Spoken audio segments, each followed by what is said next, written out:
E l'Epifania tutte le feste si porta via, ma in realtà rientriamo in un altro periodo fastoso dell'anno. Infatti rientriamo nel periodo di Carnevale, che porta con sé tutta una serie di abitudini, di divertimenti, ma anche di preparazioni particolari nelle nostre cucine.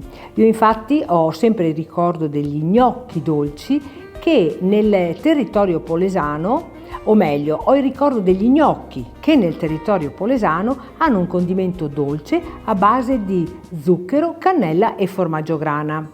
Però in provincia di Rovigo ci sono delle preparazioni analoghe e che vorremmo quasi definire cugini degli gnocchi, e sono i maneghi, conosciuti nella zona di Trecenta o nella zona di Villadose.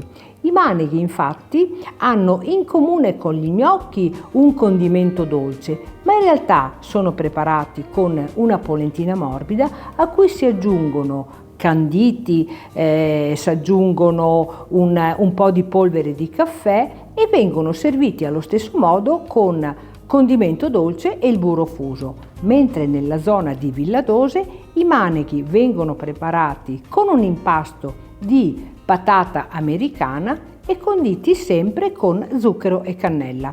Ma qualcuno di voi li conosce? Se volete lasciare il vostro commento, vi invito a farlo nello spazio dedicato alle ciaccole qua sotto. Ciao!